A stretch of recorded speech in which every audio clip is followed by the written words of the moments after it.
Bonjour peuple de Dieu, c'est le pasteur Jérémia, aussi connu sous le nom de pasteur Loïc. Nous voulons écouter la parole de Dieu pour la semaine, mais avant tout, nous voulons commencer par une parole de prière. Alors, en signe de révérence à notre Père Céleste, à notre Dieu, baissons nos têtes et prions ensemble. Père éternel, Dieu tout-puissant, Dieu de merveilles, Dieu de miracles, Dieu de prodiges. Merci, toi le seul et véritable Dieu. Merci de nous amener encore une fois de plus dans ta présence.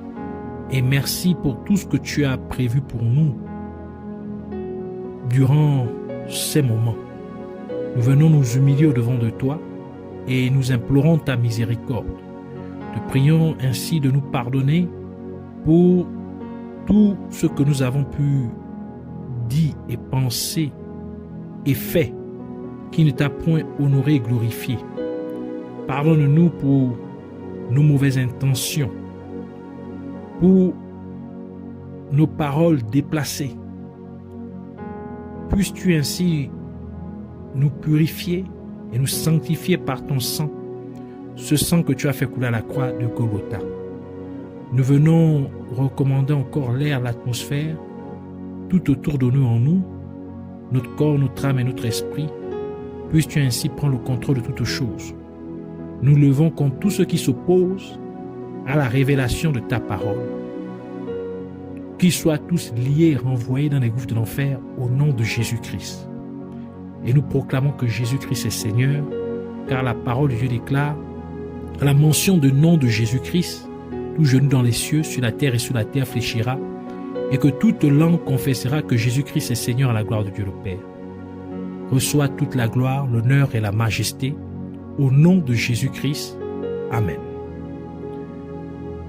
Alors nous allons prendre notre passage des Saintes Écritures, notre passage principal des Saintes Écritures dans le livre de Daniel.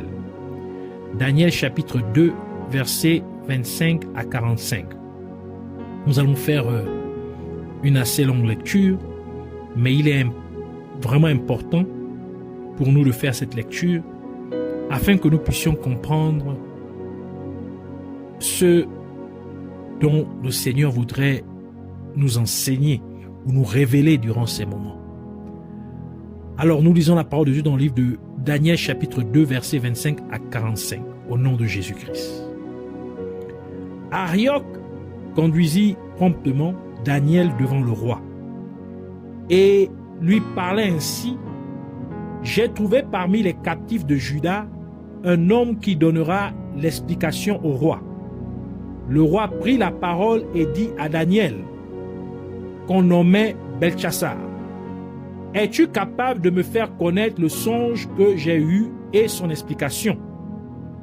Daniel répondit en présence du roi et dit: ce que le roi demande est un secret que les sages, les astrologues, les magiciens et les devins ne sont pas capables de découvrir au roi. Mais il y a dans les cieux un Dieu qui révèle les secrets et qui a fait connaître au roi Nebuchadnezzar ce qui arrivera dans la suite des temps. Voici ton songe et les visions que tu as eues sur ta couche. Sur ta couche, ô roi, il t'est monté des pensées touchant ce qui sera après ce temps-ci. Et celui qui révèle les secrets t'a fait connaître ce qui arrivera. Si ce secret m'a été révélé, ce n'est point qu'il y ait en moi une sagesse supérieure à celle de tous les vivants. Mais c'est afin que l'explication soit donnée au roi et que tu connaisses les pensées de ton cœur. Ô roi, tu regardais et tu voyais une grande statue. Cette statue était immense et d'une splendeur extraordinaire. Elle était debout devant toi et son aspect était terrible. La tête de cette statue était d'or pur. Sa poitrine et ses bras étaient d'argent. Son ventre et ses cuisses étaient d'airain. ses jambes de fer, ses pieds en partie de fer et en partie d'argile. Tu regardais lorsqu'une pierre se détacha sans le secours d'aucune main, frappa les pieds de fer et d'argile de la statue et les mit en pièces. Alors le fer, l'argile, les reins, l'argent et l'or furent brisés ensemble et devinrent comme la balle qui s'échappe d'une aire en été. Le vent les emporta et nulle trace n'en fut retrouvée. Mais la pierre qui avait frappé la statue devint une grande montagne et remplit toute la terre. Voilà le songe. Nous en donnerons l'explication devant le roi. Ô roi, tu es le roi des rois, car le Dieu des cieux t'a donné l'empire, la puissance, la force et la gloire. Il a remis en tes mains en quelques lieux qu'il habite les enfants des hommes, les bêtes des champs et les oiseaux du ciel. Et il t'a fait dominer sur eux tous. C'est toi qui es la tête d'or. Après toi, il s'élèvera un autre royaume moindre que le tien, puis un troisième royaume qui sera d'airain et qui dominera en toute la terre. Il y aura un quatrième royaume fort comme du fer, de même que le fer brise et rompt tout. Il brisera et rompra tout, comme le fer qui met tout en pièces. Et comme tu as vu les pieds et les orteils en partie d'argile de potier, et en partie de fer, ce royaume sera divisé, mais il y aura en lui quelque chose de la force du fer, parce que tu as vu le fer mêlé avec l'argile. Et comme les doigts des pieds étaient en partie de fer et en partie d'argile, ce royaume sera en partie fort et en partie fragile. Tu as vu le fer mêlé avec l'argile, parce qu'ils se mêleront par des alliances humaines, mais ils ne seront point unis l'un à l'autre, de même que le fer ne s'allie point avec l'argile. Dans le temps de cet roi, le Dieu des cieux suscitera un royaume qui ne sera jamais détruit et qui ne passera point sous la domination d'un autre peuple. Il brisera et anéantira tous ces royaumes-là et lui-même subsistera éternellement. C'est ce qu'indique la pierre que tu as vue se détacher de la montagne sans le secours d'aucune main et qui a brisé le fer, les reins, l'argile, l'argent et l'or. Le grand Dieu a fait connaître au roi ce qui doit arriver après cela. Le songe est véritable et son explication est certaine. Que le Seigneur bénisse sa parole, qu'elle vienne pleine de grâce, de vie, de révélation, de bénédiction et de puissance au nom de Jésus-Christ. Le roi Nabuchodonosor ou encore Nabuchodonosor voulait savoir ce qui arriverait à la fin des temps. Il y pensait en étant sur son lit et Dieu lui a donné un rêve qui dépeint ce qui se passerait à la fin des temps. Cependant, le roi Nabuchodonosor ne connaissait pas l'interprétation de son rêve, ni personne dans son royaume, sauf Daniel, qui était de la tribu de Juda, que le roi Nabuchodonosor avait amené comme esclave du pays de Juda, car Dieu avait livré tout le royaume de Juda entre les mains du roi Nabuchodonosor, parce que le peuple de Juda avait abandonné Dieu pour adorer des idoles. Ainsi, ce n'est que Daniel, qui était l'un des rares habitants de Juda, qui resta fidèle à Dieu, à qui Dieu révéla le songe du roi Nabuchodonosor et son interprétation. Et à cette époque, Le roi Nebuchadnezzar ne crut pas encore à Dieu. Il ne croyait pas encore à Dieu. Car il adorait les faux dieux de Babylone. Cela implique donc que Dieu donnera la révélation sur la fin des temps aux incroyants, c'est-à-dire aux païens. Mais ils ne sauront pas comment l'interpréter. Ils auront la révélation, mais ils ne sauront pas ce que la révélation signifie. L'interprétation de la révélation sur la fin des temps sera donnée à très peu de croyants qui resteront fidèles à Dieu.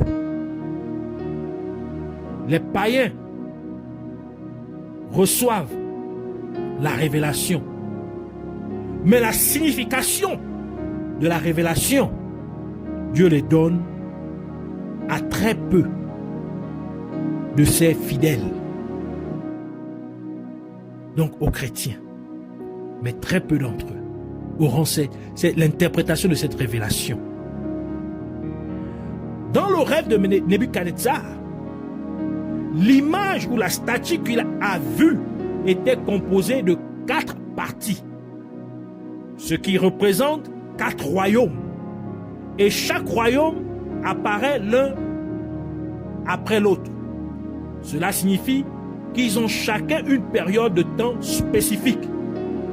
Par conséquent, le rêve de Nebuchadnezzar est une prophétie sur les 4 périodes de temps qui sont censées avoir lieu avant le retour de Jésus-Christ pour l'établissement du règne total du royaume de Dieu sur la terre.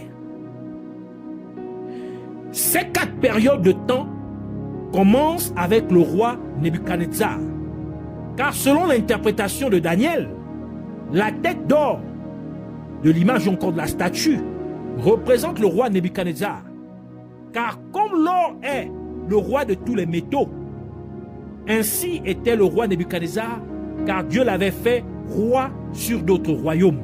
Donc il était un roi des rois. Ainsi, la première période de temps fait référence à l'époque du règne du roi Nebuchadnezzar.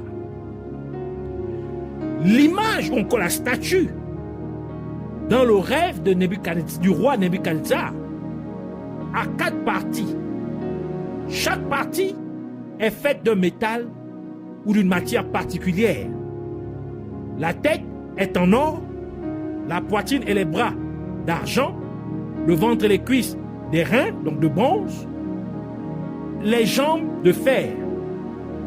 Et on peut remarquer qu'à mesure qu'on descend de la tête aux jambes, il y a une dégradation de la valeur, car on passe d'un métal le plus précieux à un métal de moins en moins précieux, car cela commence par l'or, puis l'argent, puis le bronze, et il se termine par le fer. Cela nous révèle donc que le retour de Jésus-Christ aura lieu dans une période où il y aura une grave dégradation du niveau de vie financier ou économique des gens. Jésus-Christ viendra à une époque où il y aura une grave crise économique dans le monde entier. Et on entend ces derniers temps des rumeurs de crise financière, notamment aux États-Unis d'Amérique. Et nous avons même vu certaines banques fermées à cause de problèmes financiers. Pour que nous ayons une meilleure compréhension des 4 royaumes dans le rêve du roi Nebuchadnezzar, nous devons lire la vision que Daniel a eue avec l'interprétation qui lui a également été donnée dans Daniel chapitre 7 verset 1 à 7 qui dit: la première année de Belchazzar, roi de Babylone, Daniel eut un songe et des visions de son esprit. Pendant qu'il était sur sa couche, ensuite il écrivit le songe et raconta les principales choses. Daniel commença et dit, « Je regardais pendant ma vision nocturne, et voici, les 4 vents des cieux firent irruption sur la grande mer, et 4 grands animaux sortirent de la mer, différents l'un de l'autre. Le premier était semblable à un lion et avait les ailes d'aigle. Je regardais jusqu'au moment où ses ailes furent arrachées et il fut enlevé de terre et mis debout sur ses pieds comme un homme, et un cœur d'homme lui fut donné. Et voici, un second animal était semblable à un ours et se tenait sur un côté et avait 3 côtes dans la gueule entre les dents. Et on lui disait, lève-toi, mange beaucoup de chair. Après cela, je regardais et voici, un autre était semblable à un léopard et avait sur le dos 4 ailes comme un oiseau. Cet animal avait 4 têtes et la domination lui fut donnée. Et après cela, je regardais pendant mes visions nocturnes et voici, il y avait un 4e animal, terrible, épouvantable et extraordinairement fort. Il avait de grandes dents de fer, il mangeait, brisait et foulait aux pieds ce qui restait. Il était différent de tous les animaux précédents et il avait 10 cornes. Continuons vers Daniel, verset 15 et verset 18. Donc Daniel chapitre 7, verset 15 et 18. Moi, Daniel, j'eus l'esprit troublé au-devant de moi, et les visions de ma tête m'effrayèrent. Je m'accrochais de l'un de ceux qui étaient là, et je lui demandais ce qu'il avait de vrai dans toutes ces choses. Il me le dit et m'en donna l'explication. Ces 4 grands animaux, ce sont 4 rois qui s'élèveront de la terre. Mais les saints du Très-Haut recevront le royaume et ils posséderont le royaume éternellement, d'éternité en éternité. Dans la vision de Daniel, nous avons 4 bêtes ou 4 animaux qui représentent chacun un roi. Ainsi, nous avons aussi 4 rois, comme dans le rêve du roi Nabuchodonosor. Et chaque roi est représenté par un animal, ce qui signifie que la vision de Daniel nous donne le totem ou l'emblème de chacun de ces 4 rois. Donc les 4 rois qui étaient dans la vision, dans le rêve du roi Nabuchodonosor. Le lion représente le premier roi. Et le lion est considéré comme le roi de tous les animaux. Et ce lion a aussi 2 ailes. 2 ailes d'aigle. Sachant que l'aigle est considéré comme le roi de tous les oiseaux. Et c'est dire que cette première bête a une double royauté. En d'autres termes, c'est un roi des rois.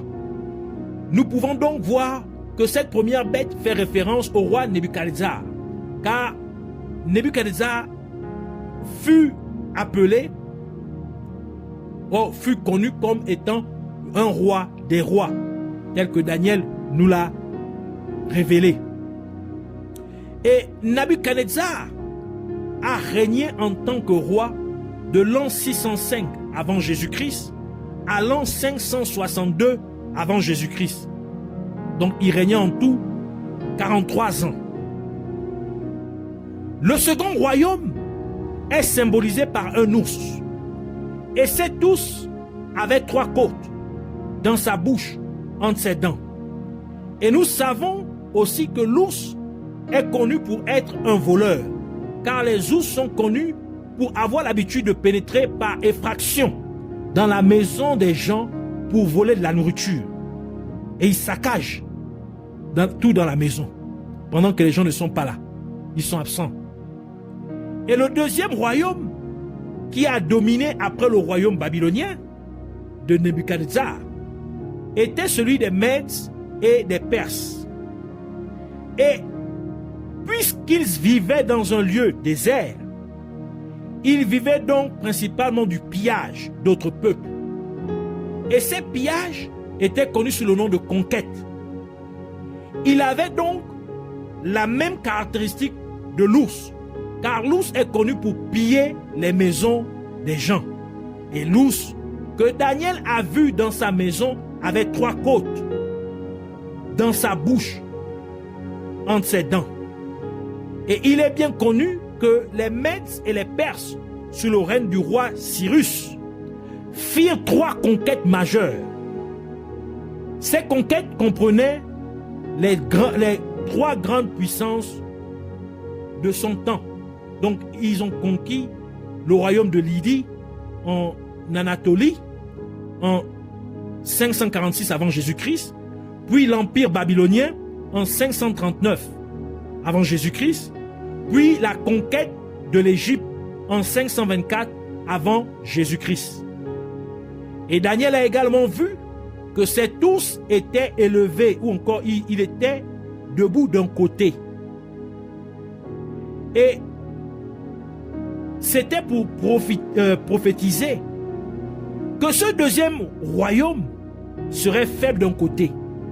Et cela s'est avéré exact, car les Perses ont assujetti les Mèdes.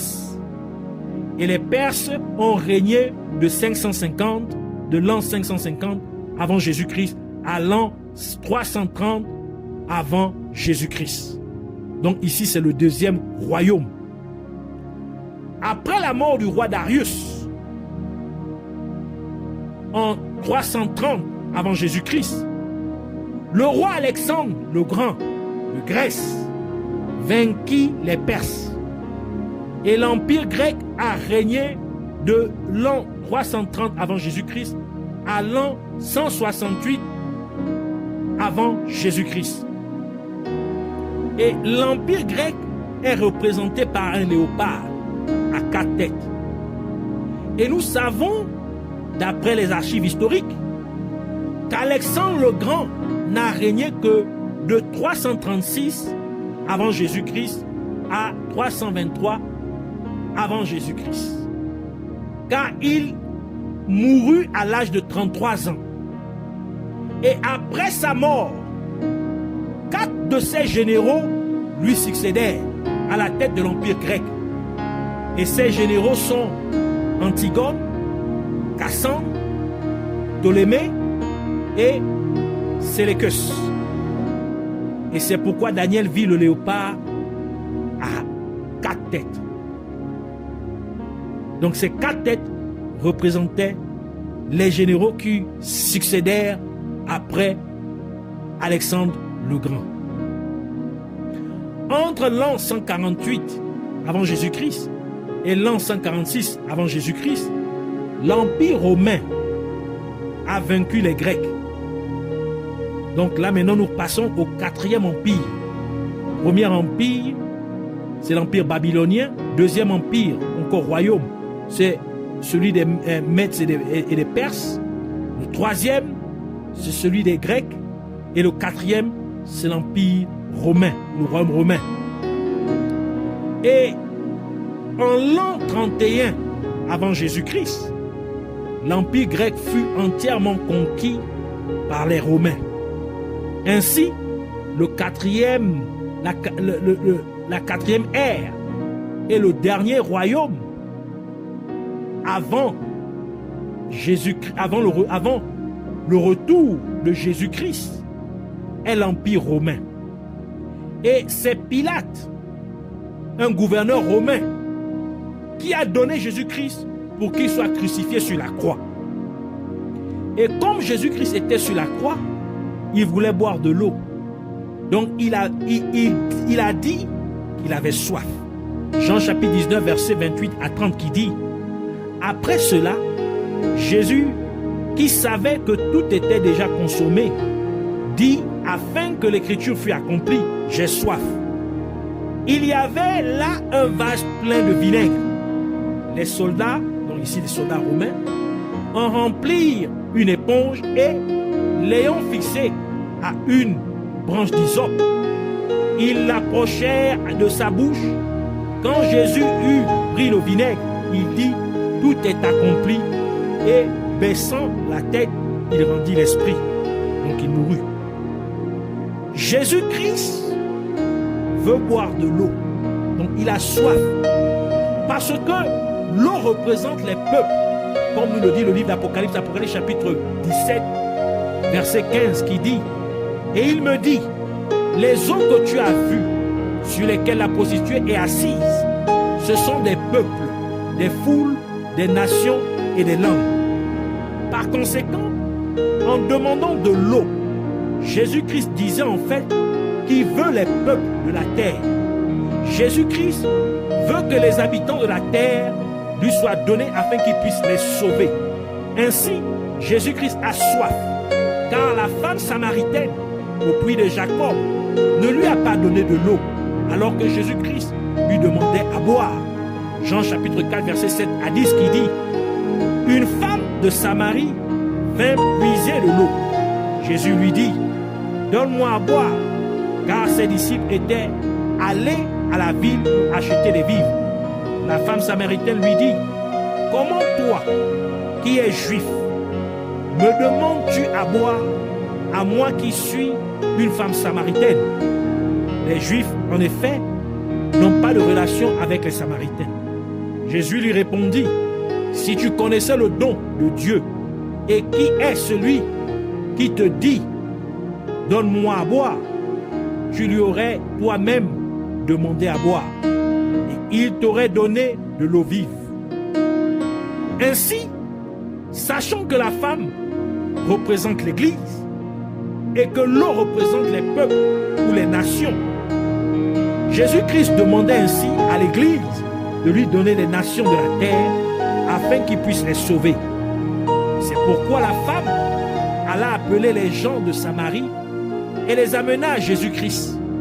Mais malheureusement, la femme a présenté Jésus-Christ au peuple de Samarie comme un prophète au lieu du sauveur de l'humanité. Car Jésus-Christ lui avait révélé qu'il était le Christ, le sauveur de l'humanité. C'est pourquoi Jésus-Christ a encore soif, car il veut sauver les peuples de la terre. Jésus-Christ veut que les nations de la terre le connaissent comme le sauveur de l'humanité et pas seulement comme un prophète ou quelqu'un qui pourvoira à leurs besoins matériels.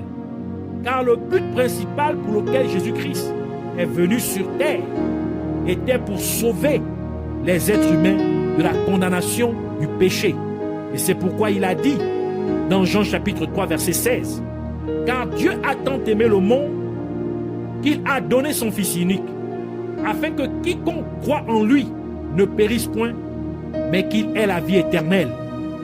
Ainsi, parce que la femme samaritaine, qui était une représentation de l'Église, n'a pas donné de l'eau à Jésus-Christ, en ce qu'elle l'a présenté au peuple de Samarie comme étant un prophète au lieu du sauveur de l'humanité. Et Jésus-Christ lui dit qu'elle eut 5 maris. Jean chapitre 4 verset 17 à 18. La femme répondit, je n'ai point de mari. Jésus lui dit, tu as eu raison de dire, je n'ai point de mari, car tu as eu 5 maris, et celui que tu as maintenant n'est pas ton mari. Et cela, tu as dit vrai. Et nous savons que pour qu'une femme ait un mari, elle doit être mariée à un homme. Et ce qui signifie qu'elle doit contracter l'alliance du mariage. Elle doit entrer dans cette alliance de mariage. Ainsi, en disant à la femme samaritaine, tu as eu 5 maris, Jésus-Christ sous-entendait que la samaritaine avait eu 5 alliances. Et ces 5 alliances représentent simplement les 5 livres de Moïse. Les 5 livres que Moïse a écrits. Le Pentateuque. qui sont les 5 premiers livres de la Bible, à savoir le livre de Genèse, le livre d'Exode, le livre de Lévitique, le livre de Nombre et le livre de Deutéronome. Et Jésus-Christ veut maintenant amener les nations de la terre dans une nouvelle alliance avec Dieu. Une alliance dans laquelle elles recevraient la vie éternelle. Ainsi, sur la croix, Jésus-Christ dit qu'il a soif. Il a soif des âmes de la terre afin de pouvoir les sauver, afin de les amener dans une alliance perpétuelle avec Dieu, afin qu'elles reçoivent la vie éternelle. Mais malheureusement, au lieu de recevoir de l'eau, les soldats romains donna du vinaigre à Jésus-Christ, alors que Dieu a clairement ordonné aux sacrificateurs de ne pas boire de vinaigre, tel que le livre de Nombre le déclare, le Nombre chapitre 6 verset 3, qui dit « Il s'abstiendra », ici on fait référence, Dieu fait référence aux prêtres, aux sacrificateurs, « Il s'abstiendra de vin et de boissons enivrantes. Il ne boira ni vinaigre fait avec du vin, ni vinaigre fait avec une boisson enivrante.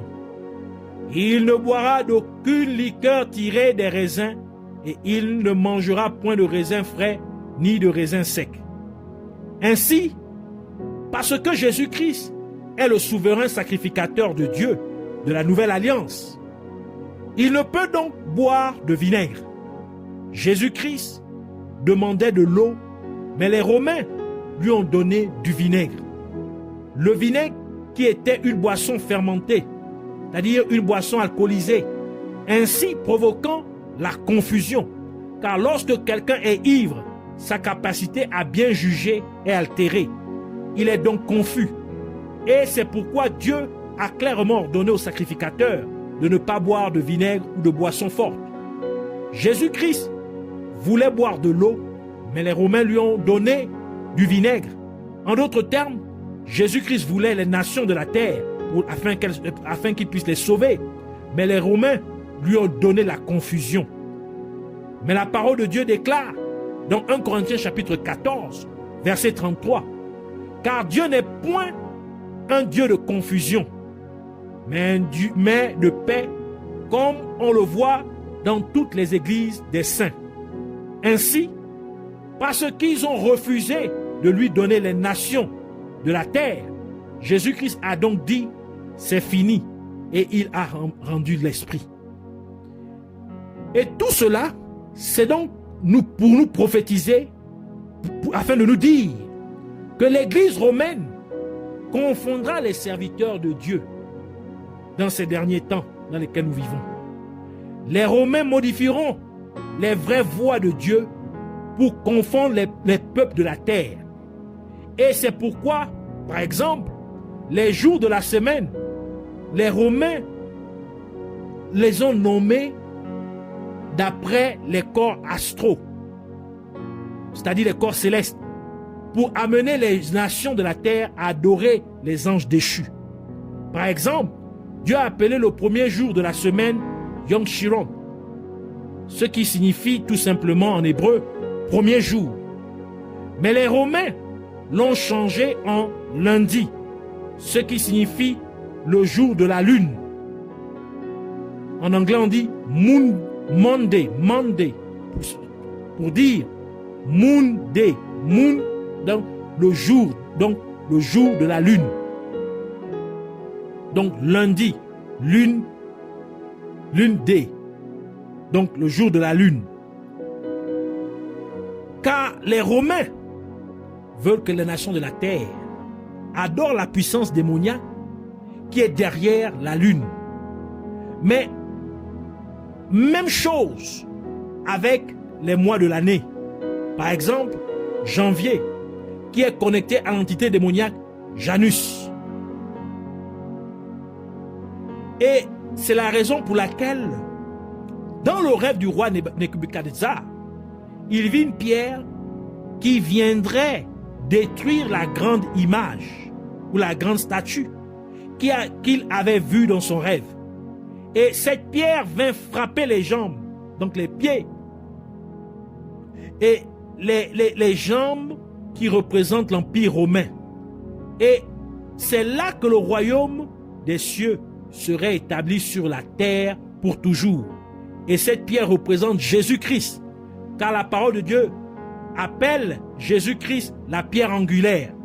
Ésaïe chapitre 28, verset 16 dit ceci: c'est pourquoi ainsi parle le Seigneur, l'Éternel.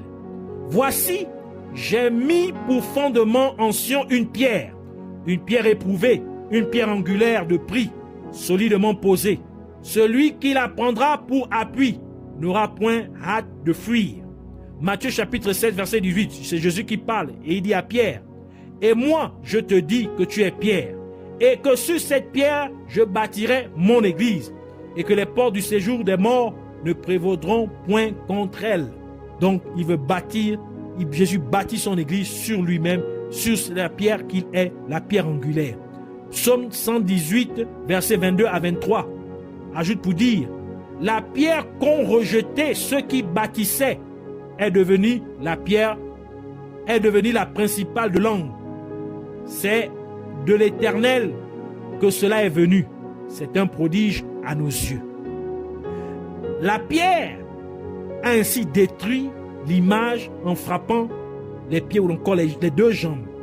Et les jambes représentent l'Empire romain, parce que la Rome antique avait deux capitales.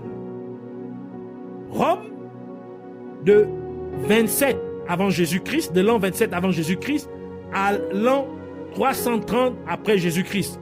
Et Constantinople de l'an 330 après Jésus-Christ à l'an 1453 après Jésus-Christ. Car l'Empire romain fut plus tard divisé en empire d'Occident, avec la ville de Rome comme capitale, et l'Empire oriental, avec la ville de Constantinople comme capitale. Cependant, en 1870, la ville de Rome devint la capitale du royaume d'Italie.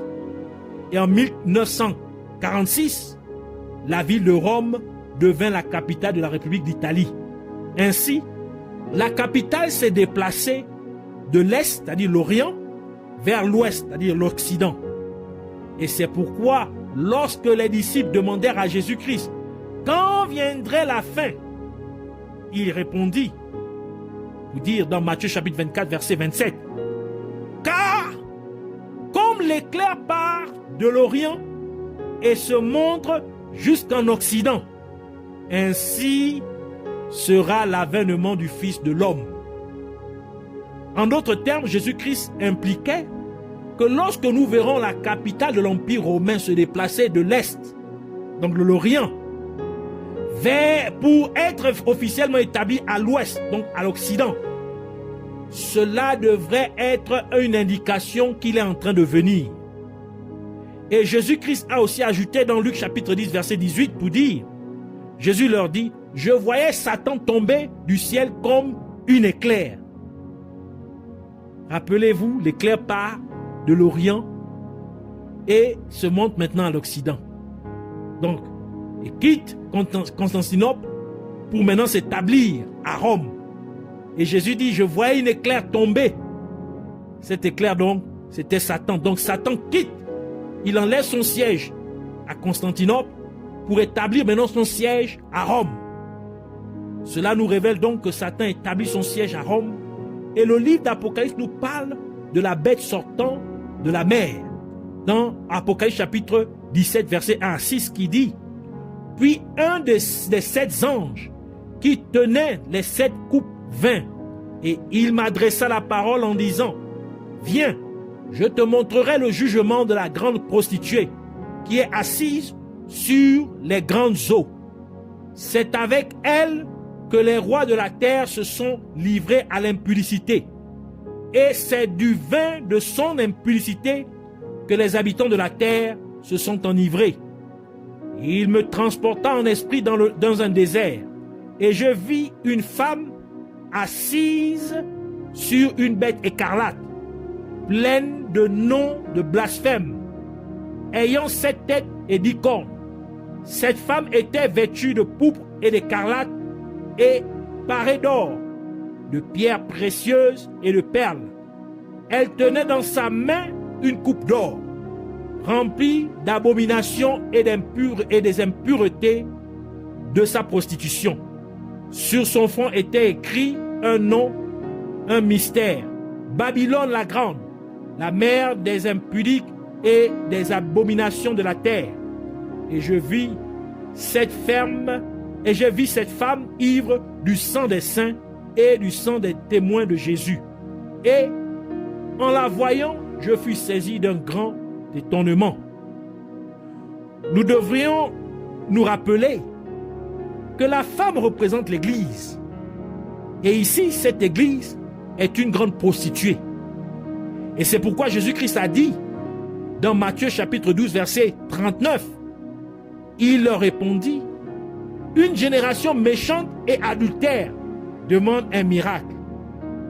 Mais il ne lui sera donné d'autre miracle que celui du prophète Jonas. » Par conséquent, cela fait référence à une église adultère. Et cette grande prostituée ou église adultère a enivré les habitants de la terre du vin de sa fornication. Nous pouvons nous souvenir des soldats romains qui ont donné du vinaigre à Jésus-Christ.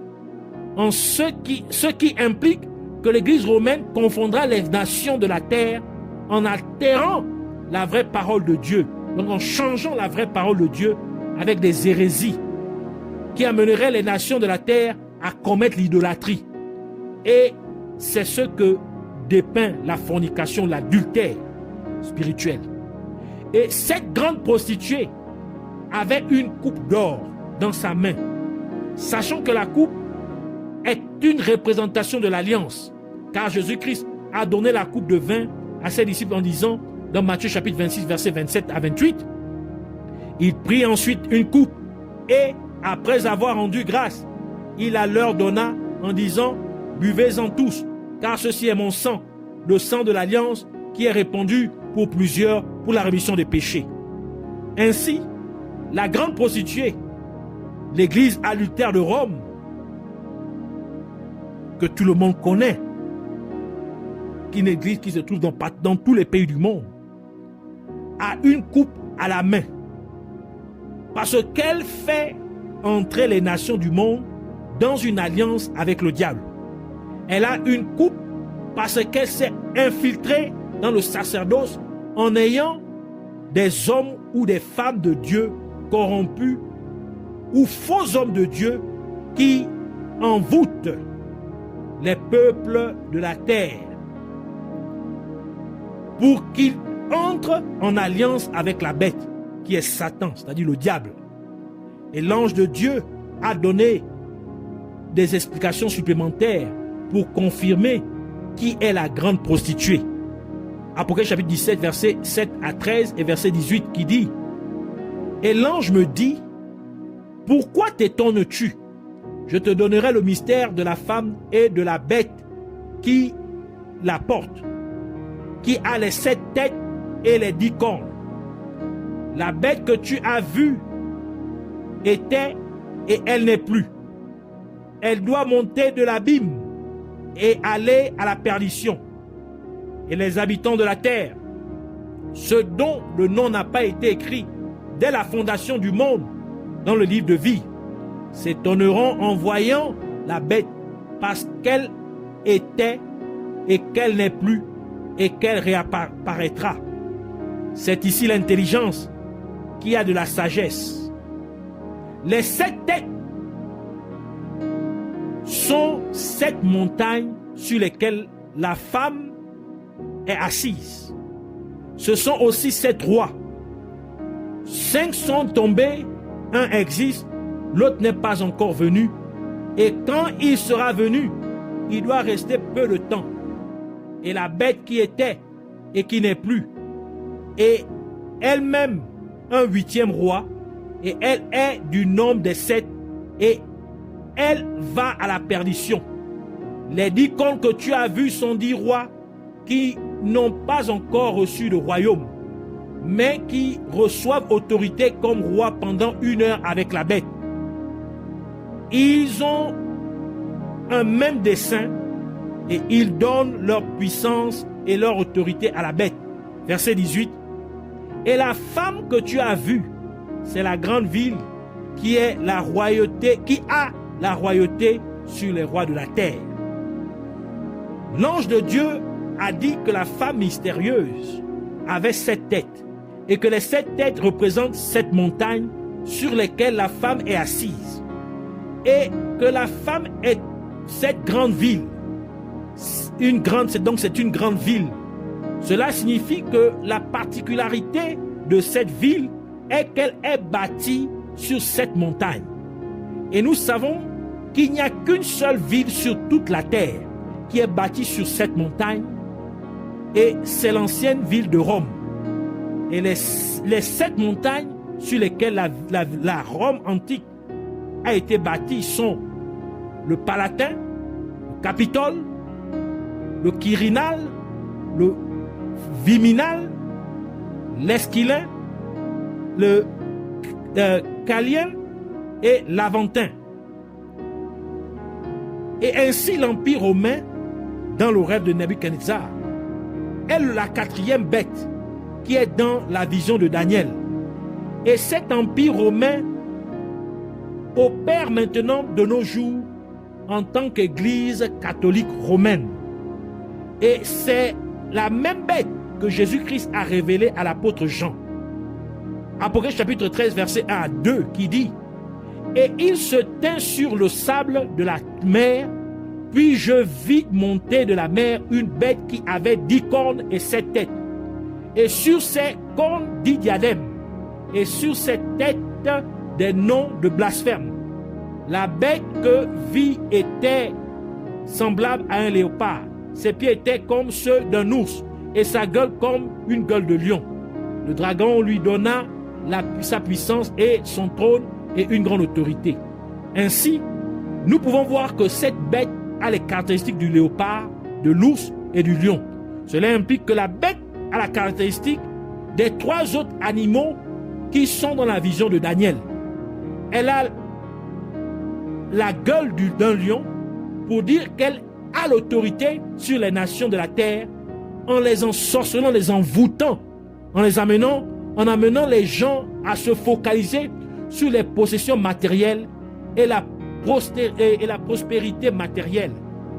Et elle ressemble à un léopard alors qu'elle tue spirituellement les gens, les faisant vivre dans l'hypocrisie, prétendant être chrétiens alors qu'ils vivent encore dans le péché. De la même manière que le léopard se camoufle parmi les feuilles des arbres en attendant sa proie. Et elle a les pieds d'un ours, car c'est une voleuse, c'est une église voleuse. Voleuse de même que l'ours est connu pour être un voleur. Et les pieds représentent le zèle. Ainsi, cette bête incitera les gens à être zélés pour les choses matérielles au lieu d'être zélés pour les choses de Dieu. Donc la bête vole les gens en les détournant de Dieu. La bête vole les gens en les détournant de la vie éternelle. Et c'est pourquoi Jésus-Christ a dit, en se référant à Satan, pour dire dans Jean chapitre 10, verset 10, le voleur ne vient que pour dévorer, pour dérober, donc voler, égorger et détruire. Moi, je suis venu afin que les brebis aient la vie et qu'elles soient dans l'abondance. Et la parole de Dieu ajoute aussi dans 1 Pierre chapitre 5, verset 8, soyez sobres, veillez. Votre adversaire, le diable, rôde comme un lion rugissant, cherchant qui il dévorera. Rappelez-vous la bête à la bouche d'un lion. 2 Corinthiens chapitre 11 verset 14 ajoute pour dire, et cela n'est pas étonnant, puisque Satan lui-même se déguise en ange de lumière.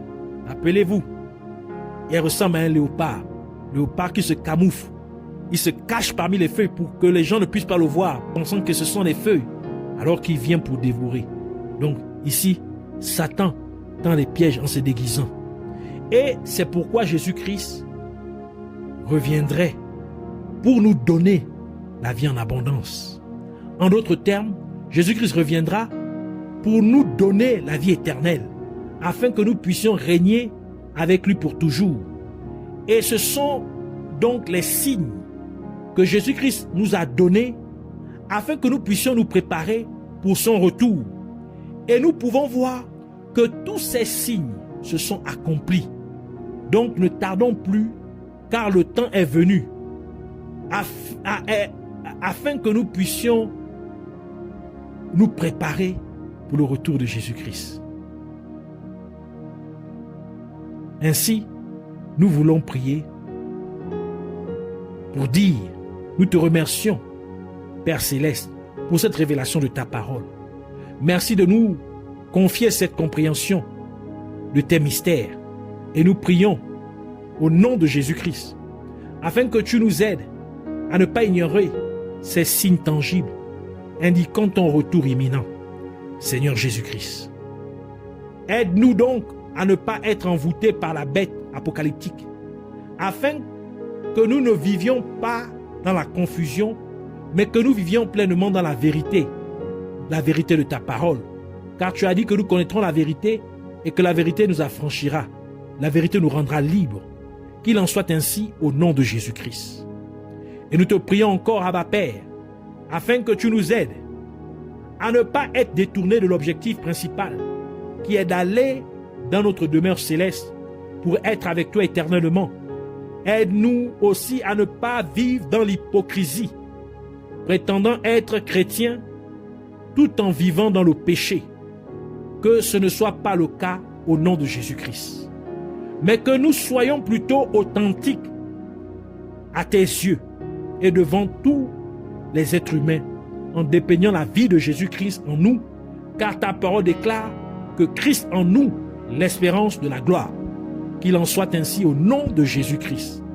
Nous te remercions et nous te donnons toute la louange et toute la gloire pour toujours et à jamais, au nom de Jésus-Christ. Amen.